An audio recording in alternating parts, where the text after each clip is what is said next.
Hello! At today's video I will make a hoplite shield, also known as hoplon, as piece or Spartan shield. I will explain some things for the next few minutes, so if you are not interested in that, jump forward on the construction. I had to make an extended research on the web, and I found out that there are some very interesting blogs with information and a saved hoplon at the Vatican Museum. I have linked all of them at the description. We have many drawings on vessels that we have an idea about how hoplon was used and how it was as a construction. But the Vatican shield gave me all the information I needed by just examining the photos. Also, a very interesting thing is that hoplon was the only shield, the only kind of shield, that it was not disposable, unlike all other type of shields, and especially medieval ones. Hoplon was something like a family heirloom, and with a sword it was passed from father to son. Now, about the construction. Ancient Greeks used steam or boiled water in order to bend the wood at the wanted form, similar to nowadays barrel construction. I'm talking about the wood barrels that we put wine. Oak or ash planks were bent and glued together and then covered with linen, leather, rawhide or metal. For my project I will use an easier technique that I found on the web. I will make rings of wood, glue them together and then sand them to give them the shape. I use patterns that draw them on paper in order to pass them on the wood planks I will use.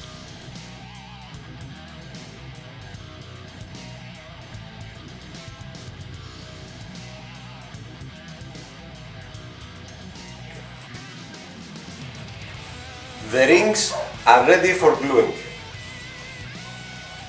The easiest way to glue them together is to put glue on each ring and then put a big weight on the top surface. The next easiest way is this. I will just use this. You need two thick pieces of logs of wood, thicker than this. I just use them for demonstration. And you will also need a couple of clamps. You will also need a worktop that can reach from both sides, a table like this. So what you do is put the glue on each ring, put the one log above,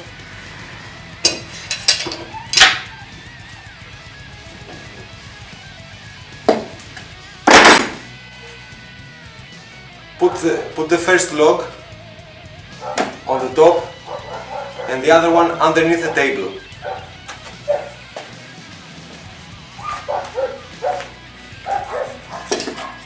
And cut them with the clamps like this.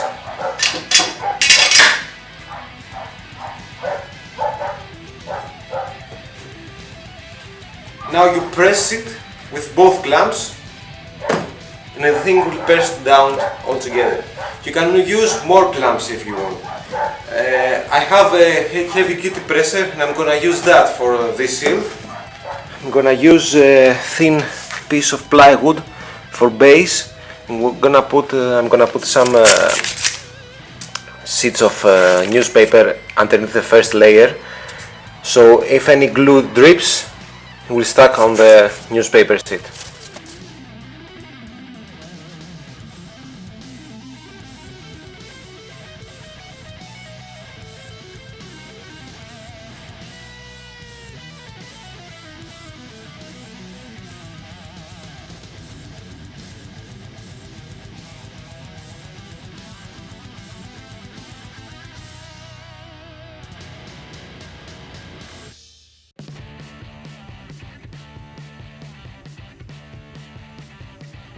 Two tips.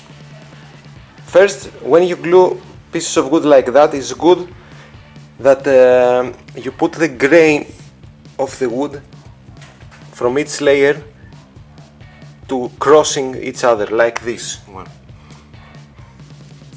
Not to be straight like this, but I couldn't do anything different on here. Second tip, don't flout the thing that you're gonna sand with glue or adhesive. Adhesive and glue destroys the sanders, so you don't want that.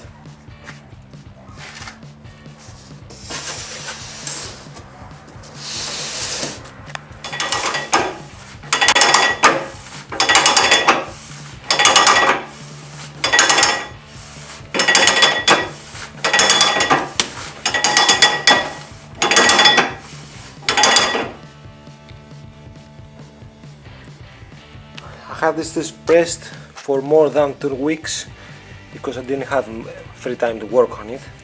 So now we take it off from the presser and it's ready for sanding.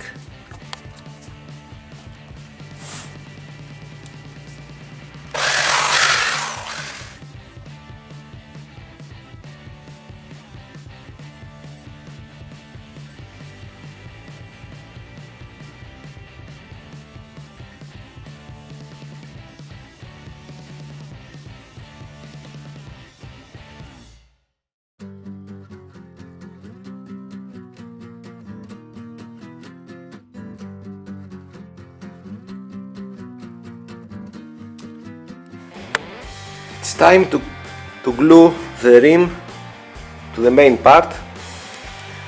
As you can see here, I have rounded the corners from the 3 sides. This is gonna be the inside of the rim. I just don't have rounded this part, which is gonna glue on the main part of the shield.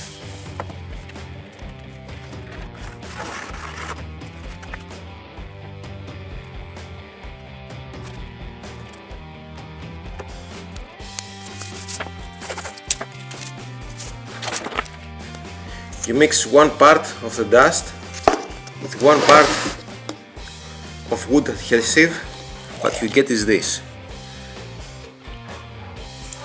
It's a mix from wood adhesive and glue.